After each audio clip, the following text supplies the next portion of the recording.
It's been.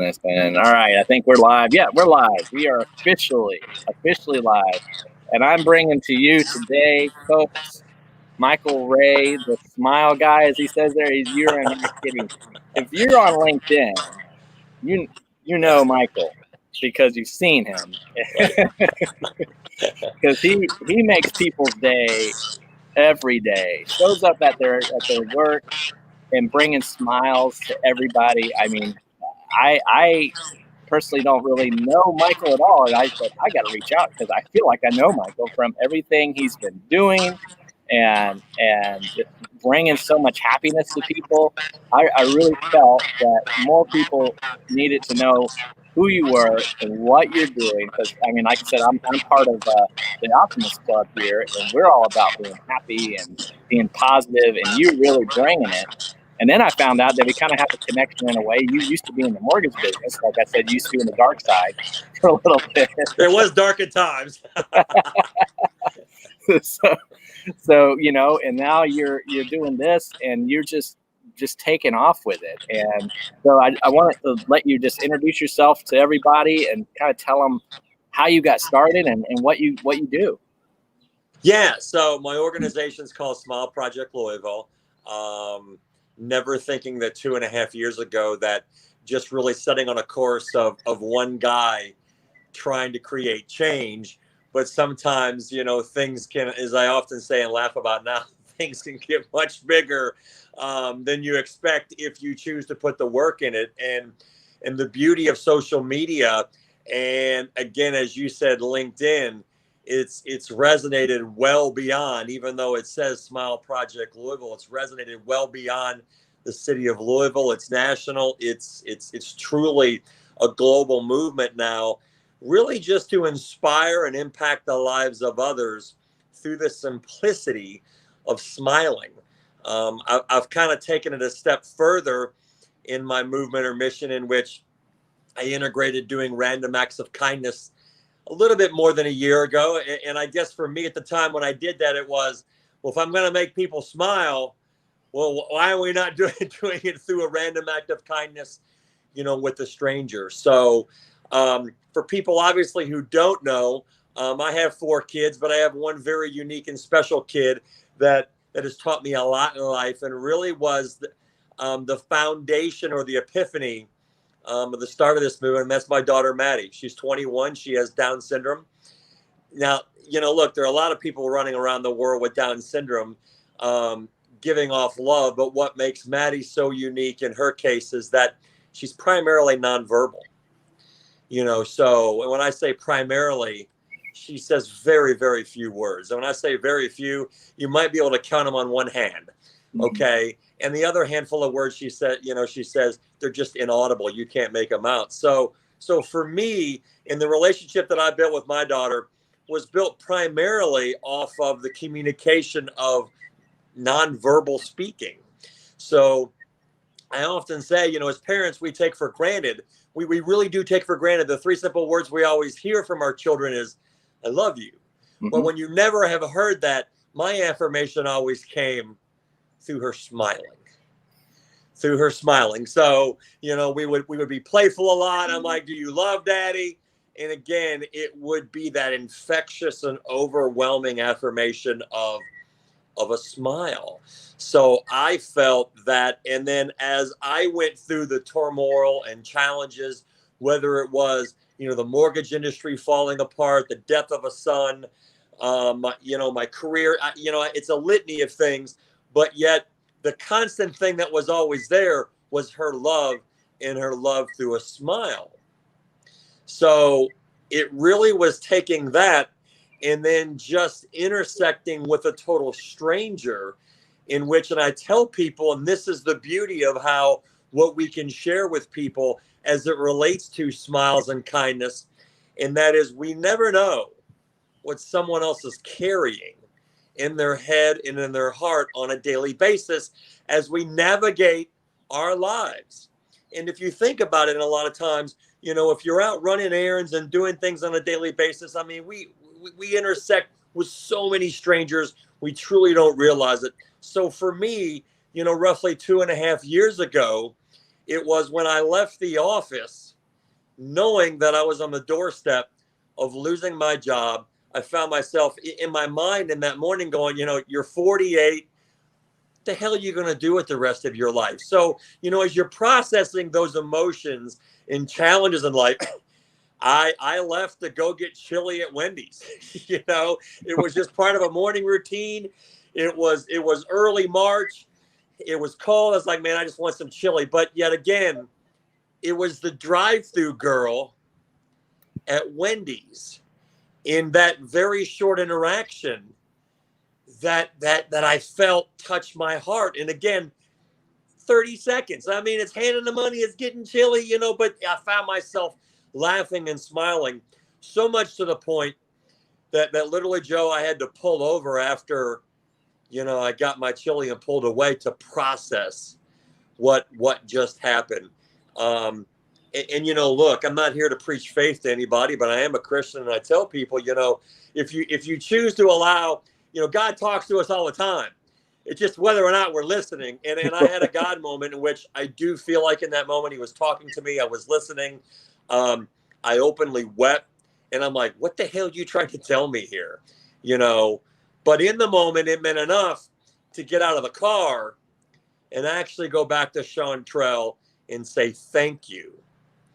It was a very short interaction saying thank you. Of course, I laugh about it now. I mean, it is kind of creepy to walk back up to a drive-through. I didn't go inside, because their normal instincts are, well, what's wrong? Oh man, here we go. and that's the beautiful thing. It wasn't what was wrong. I don't know why in the moment. Again, I think it was God. I asked to take my picture with her because I wanted to remember the moment. So I did. I took the next couple of days to kind of process what took place. I found myself again in another, social setting. I was at the gym talking to a complete stranger, taking my picture with him. Found myself a few days later walking into the vitamin shop. Again, same thing with Ryan. Took another picture. So over the course of about a week, I'm like, what am I doing here? So I then lost my job. And then I'm processing all of that, but I am craving all of a sudden the feeling of, interacting with total strangers and not knowing why I'm taking these pictures. So I did that over the course of like the next 6 weeks. I don't know. I probably took 15, 20 pictures is when I really took a hard look then at going, what am I doing? What am I trying to create? And then in my mind, I'm like, really what I'm trying to do is just spread love and make people feel better about themselves through smiling. So I started sharing the pictures on social media. When I started having these very short interactions with strangers, I always wanted to find one thing amazing about them to share with the world when I would share it to social media. So I found myself then, even though, again, I'm a 48-year-old guy, I didn't want to go back to corporate America. And I found myself again evolving in life and what I was doing it through all of these strangers in the impressions that I'm making on them in these very short moments and the impact it was having on me. And then the impact that I saw it was having on social media, so I guess you could kind of fast forward a little bit. I did this for the better part of a year. I don't know. I probably easily took a couple hundred pictures and you can't make up, again, I often looked at it when I did it. I never knew who, where, why, what, when. I just always felt it was in the right place at the right time with the right people, smiling and having these very short interactions. Until, again, as I said earlier, until I had another epiphany in which I got out of bed one morning and I'm like, well, good God, if we're trying to make people smile, why are we not doing some kind of random act of kindness, to really generate some emotions? And we thought about it for about a week. and trying to figure out, okay, how would that look? Where would we go? What would we do?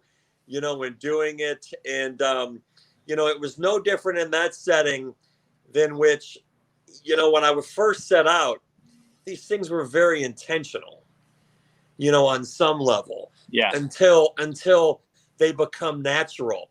The analogy I always give is, hell, if you want to be in better shape or lose weight, you got to make better choices. And that means maybe going to the gym every day. It's uncomfortable at first. You do it for 3 or 4 weeks. You create all these new habits, and then it's just so easy. And that's kind of where I was. It came so easy to my daughter. Not that it didn't, because I was a high extrovert, but again, I put myself in these uncomfortable situations, and I felt such joy and happiness to then going, okay, then how are we going to be uncomfortable in doing a random act of kindness with a total stranger? So again, at first, it was very intentional. We said, okay, let's go into the inner city. Let's go somewhere. If we're going to give somebody something of value, let's try to find somebody that actually has maybe genuine need. Mm-hmm. So that's what we did. For anybody listening that knows who, Kroger's are, if you're down in South Florida, Publix. I mean, imagine walking into an inner city Publix, one morning, and then just walking really the store and going, who do we want to give $50 to?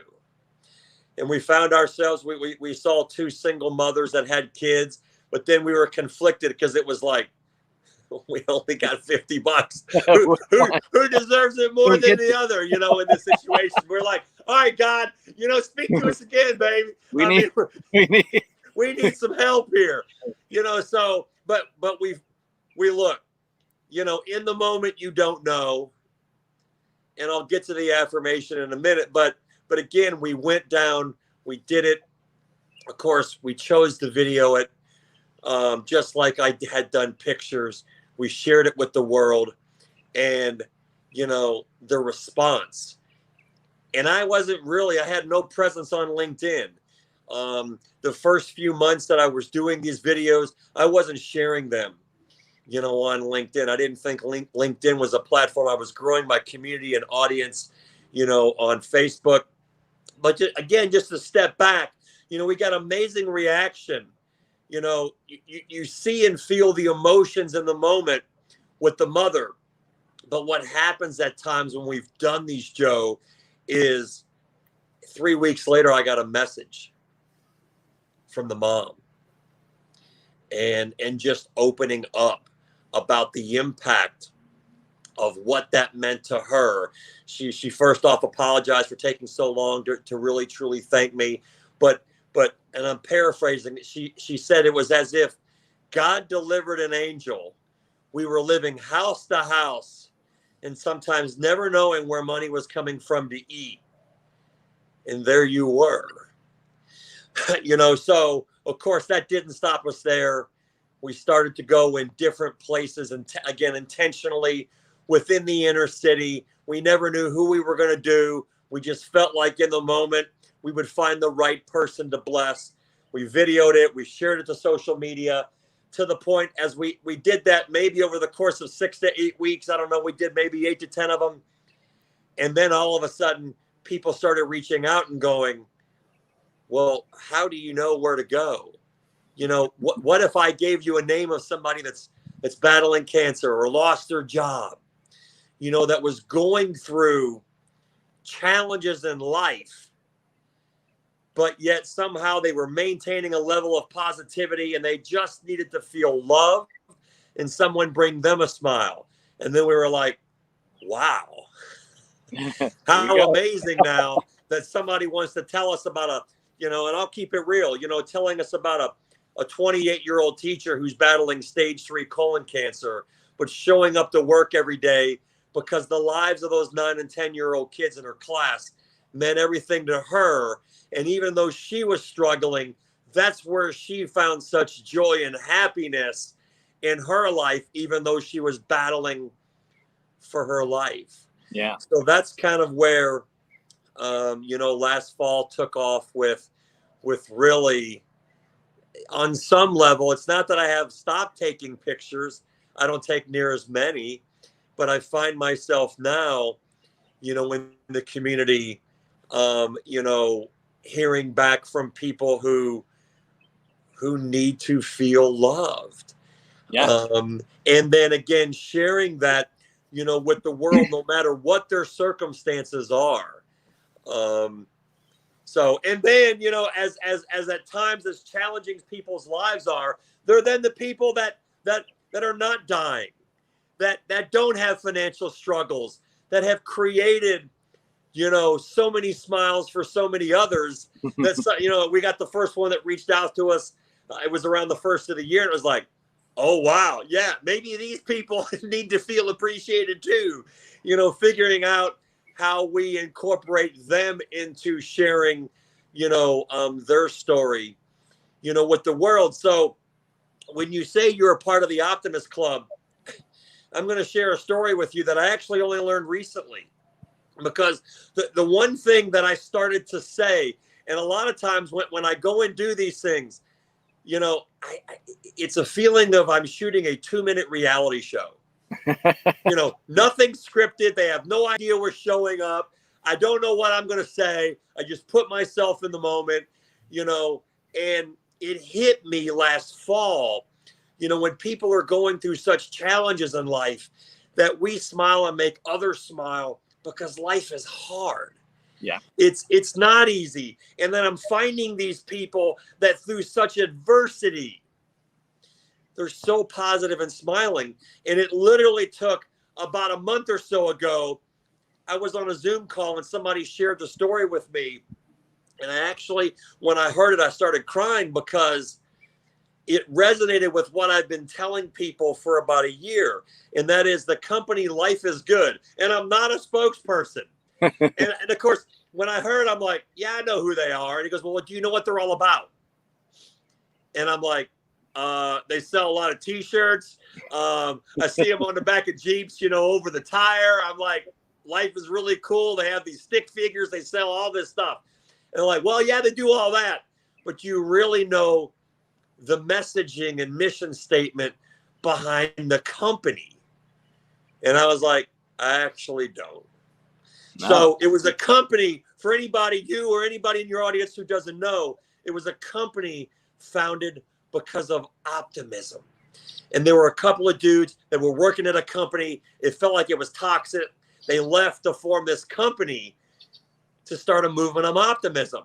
And their mission statement was so simple. It was these 3 very short phrases. But when I heard them, it resonated with me, because it took me back in the very first moment when I was with that teacher who had cancer. And I said, we smile because life is hard and not easy. And life is good. Their mission statement, again, 3 very short phrases. Life is not perfect. Life is not easy. Life is good. And it's about how we look at it. So it's a part of me and my core when we go to people like tomorrow, to where there's a mother struggling because her son's dying of leukemia and the chemo's not working, so it's a family in which, their story needs to be shown. If people pray, they need to pray for them, so again, we smile through the challenges in life. And that's really taking me back to the foundation of where this all started, is the footprint and the impression that my daughter Maddie, even though she can't speak, has left with me, that now I am choosing to share with the world.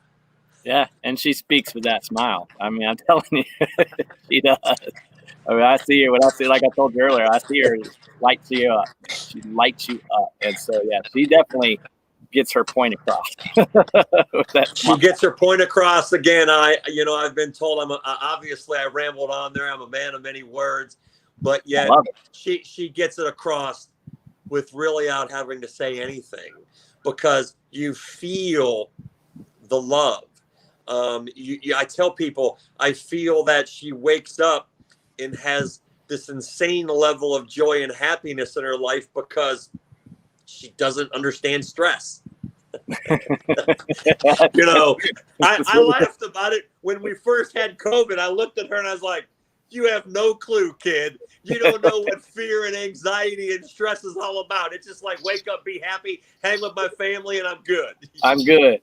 Yeah, you know, and it's You know, and where where you're taking this, and this is why I wanted to bring you on is for my one or two viewers I'll get, but it'll all right, man. get out there to people that will. I want this to spread because it's spreading for what you've done. It's spreading, It is, yeah. and I'm gonna bring, I want to bring what you're doing to our club, and be able to say, look at what the energy is here, and with the organization that you've created in Louisville, and how it's spreading, and this message, people want to be happy. It's easy to be negative.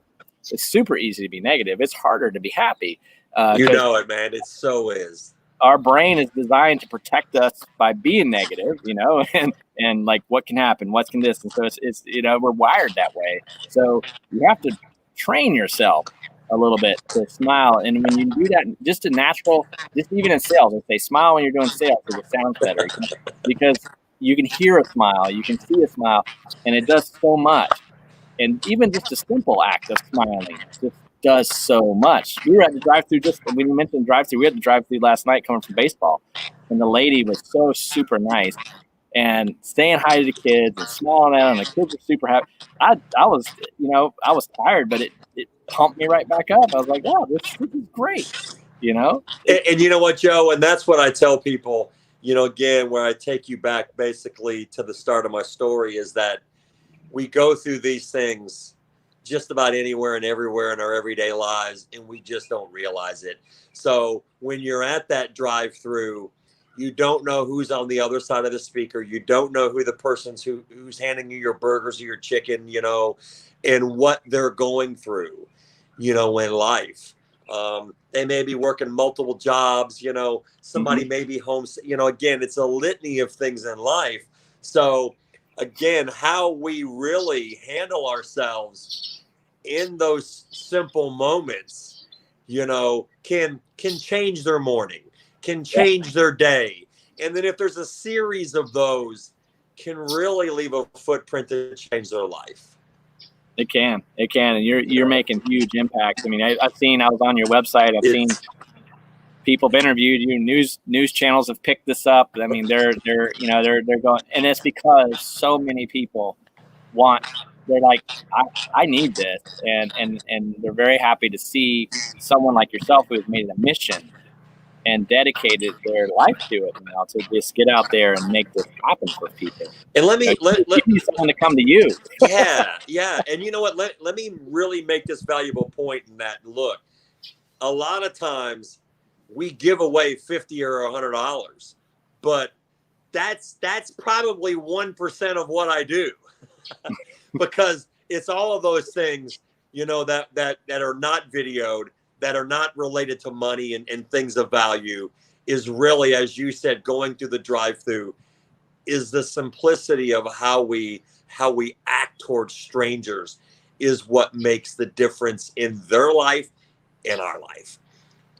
Kindness is free. Smiles are free. You don't have to even open your pie hole, to do it. But I say a lot of times, look, if you get a smile and you say something, sometimes then a smile turns into laughter, and that's just a greater way of communicating and feel good, and the endorphins and the adrenaline and all that good stuff that magically happens in our brains and our hearts. It does. It's just and there's so many times when you're in your own zone and you're just thinking and you're not focused and you just kind of have a serious face, and if someone just looks at you and gives you a smile, it can just break you out a little bit. It's like, hey, and if you can just, I'll share something out. So again, for the audience, I'm not a paid spokesman of Kroger's. I'm not a paid spokesman of Wendy's. I'm not a paid spokesman of Life is Good, and I'm not a paid spokesman of Coke. But if somebody wants to go see a 90-second commercial that Coke did, just go to YouTube and put in Coke is happiness. And it's amazing. And it really talks about, and what resonates as far as what I do, see, and feel. And that is, is that there's a guy that walks on a subway. Obviously, we know it's before COVID because it's a really crowded subway. But he walks in with an iPad and he has earphones in. And he's watching. About 10 seconds goes by. And next thing you know, he starts smiling. And then he starts laughing. And of course, you're in a crowded subway. You have headphones and you don't realize how loud you are. But people start turning to look, going, the hell's this guy laughing at? And then next thing you know, people start smiling at him. As he continues to laugh, people start laughing. They have no idea what he's watching because it's not important. Because again, you go back and how contagious and infectious it is. And I've often laughed and said, and I'm convinced, he's watching nothing. It doesn't matter what he's watching. What matters is that people feel the emotions from what they're seeing from him. And that's why we video. The other thing I'll leave with you today is that one of the things when you mentioned news stories, podcasts, and everything I've done, I never really thought about it until people started asking me repeatedly going, do you remember what Chantrell said to you at the drive-thru? Chantrell was the person at the Wendy's. And I was like, good God, I have no clue what she said to me. But there's a famous quote by Maya Angelou, and it's the quote of the thousands I've read in my lifetime that really resonates more with me than anything, and it takes me back to the Wendy's drive-thru. And that is, people will forget what you said. They will forget what you did. They won't forget how you made them feel. That's true. You know, so for Chantrell, I have no clue. It's how she made me feel. And I think in a lot of cases, even though I hand a total stranger $50, hug with them and all that, you know, weeks later, it's just like the girl at Kroger's. She came back and told me how it made her feel. It's true. I mean, I'll say this. You make me feel good by watching your videos and see them on LinkedIn, you know. As you know, the mortgage business is stressful. And there's times when you're, Amen. You know, and seeing you guys do what you're doing, it's like, okay, you know what? It just resets me, and I really appreciate this, just that sharing of it, and I just, you know, and I'm happy that you responded right away. I was able to reach out to you, and you immediately respond, and we talked on the phone, and you actually had someone in your car that was singing your praises about how much you're helping him, and he's telling me, don't let him downplay himself. He's awesome. You know? Yeah. Well, you know what? So you mentioned a minute ago, and let me tell you why I do these, and where I will never diminish. You said for the one or two people watching, and that is where the beauty and the magic lies, in the power of one. And truly, when I choose to share my story and my vision and what I do with somebody, it really comes down to the singular effort of, okay, if it impacts the one life like it impacted mine, then that person is going to create such meaningful change in their life. And that is the power of multiplicity, you know, at that point. So if they create that change, that could be a mother or father or coworker. And then where does that change then flow in the lives of others? Correct. You're right. You impact that one person, you know, and make an impact. And you have. There's a many one persons, I think, that get impacted by what you're doing, you know, because that, like I said, it's been a really good thing. And I think so many people just want it to, will follow you more and more and more. If people donate to your society, to your association. So yeah, I mean, look, when it first started, obviously, I often say I almost didn't have two nickels to rub together, but I did it on the faith of thinking something was going to be, you know, would be bigger. And then look, it's kind of turned into a pay it forward movement. So, you know, what we do is off of the generosity of people opening their hearts. And truly, it's off the people who go, I want to give you $10, $20, $50. And look, those things add up. And then I can turn around tomorrow and go and give away $200 and some balloons and take my time. and do that. So I would tell people, first and foremost, go to my website, Smile Project Louisville. The beauty of that, and of course we're on social media, is that you don't have to be on social media, because everything that I do is actually uploaded real time into that site. So as I share it, on Facebook to Smile Project Louisville, it goes in real time. So you don't even have to go find me on follow me on LinkedIn, on Facebook, all that kind of good stuff. But look, at the end of the day, if you go to the website, it's all laid out there for you. My 14-year-old son could go find a way to give me $10 to make it happen. It's pretty easy. So if people are touched by this story and following the videos and the stuff that my daughter and I do, it works off the generosity and love of others. That's what I figured. I mean, I want people to know about it, people that are inspired, throw at it, because you're doing it. Now, I won't kid you either, baby. If Publix wants to come out and give me a bunch of money to get in a motorhome with my daughter and go across this country and try to spread some love, I'll do that shit too, baby. There you go, man. Get it. I don't have any corporate sponsors, but I'm not afraid to ask. So. And I think it takes momentum, and which you have. Yeah. People see what's happening, and you're, like I said, you've inspired me for our Optimist group here to kind of do. Remind me again, because this is my age. I'm 51. Where in Florida are you? We're in Alachua, Florida, near Gainesville, Florida. Okay. And so we're right here, and then I'll probably be. Are you a Florida Gator fan? Yeah, I have to be. I was born and raised. So you know what? Let me just tell you a really quick story. And this is one of those things I believe in life, in creating memories, lasting memories.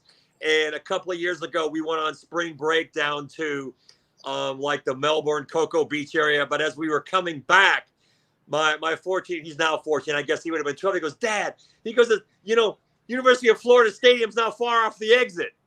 I said, all right, man, let's drive over there just to say we saw the stadium. So we saw people walking in. We're like, and again, this is April. I'm like, what are they walking in for?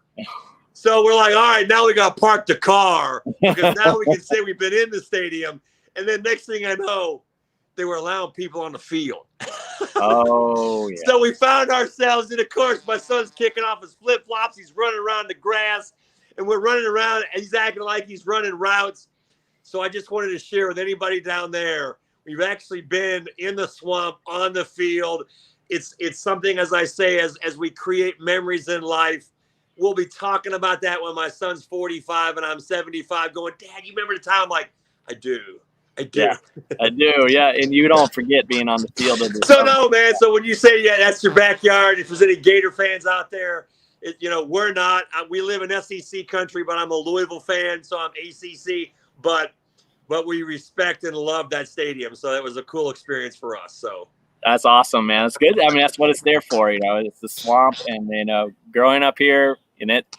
I've watched it change, and I watched an airplane fly through it back in the 80s. I mean, it's been wow. Yeah, this old World War II bomber just flew right through it. He dove through it. Oh my God, I can't make it up.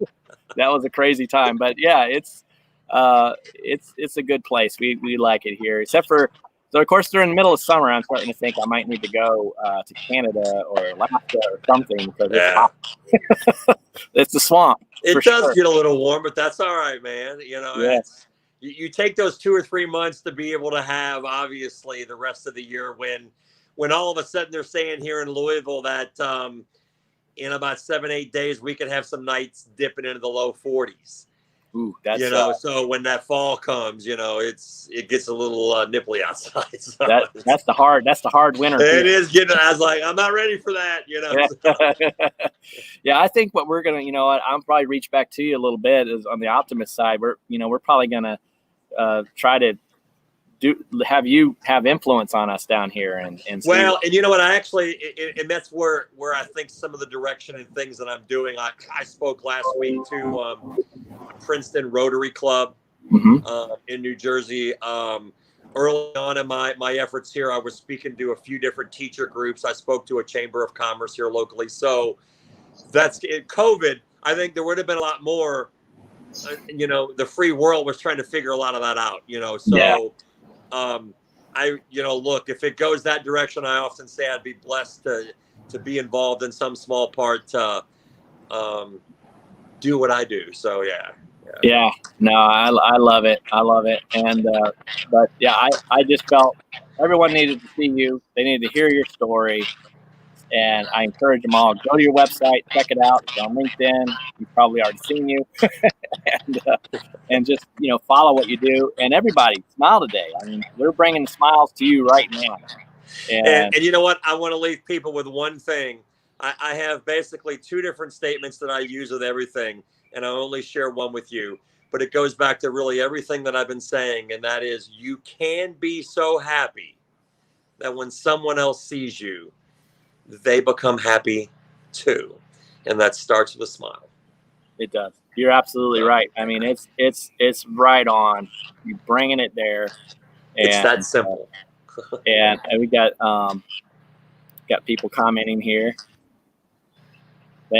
What's up, Michelle? How you doing? So, you know, it's impacting people, and people love to be happy. Let's be happy, guys. I mean, it's so much negativity. Don't social media can be for good too, you know. You know, I got amen right now. Yeah, don't let it be divisive and hateful, and it's all about choices. So exactly. So, well, I appreciate you coming on. I don't want to hang you up too long, but I just wanted to share some of your, you know, your inspiration. You've inspired me, and I wanted to let you know that personally. And that, you know, you're a big impact on a lot of people, and sometimes some people don't realize how much of impact they are on people they don't ever see, you know, because in social media, eyeballs are on you. A lot of people see it. So, and that would inspired me to reach out, and I'm really happy you came on to bring some happiness to my news feed and to our chamber news feed, which is going out on the Alachua Chamber of Commerce news feed right now. And so I appreciate. Well, Joe, I always end this way, and I truly mean this humbly. These things are a two-way street, and it starts with you asking because you have been touched by what we do. So we are grateful, and I thank you for reaching out today to want to include me in your life and your audience. So thank you. I appreciate it. Yeah. So I'm gonna go wrap us up. If you can hang for just a second, we'll still be on. That's fine, man. It's all good. I will. All right. And, go do your thing, brother. All right, guys. Well, I wanted to tell everybody bye, and I appreciate Michael coming on, the Smile Guy. I love it. And go to his website, check it out, guys. You won't be disappointed. Thanks, Joe.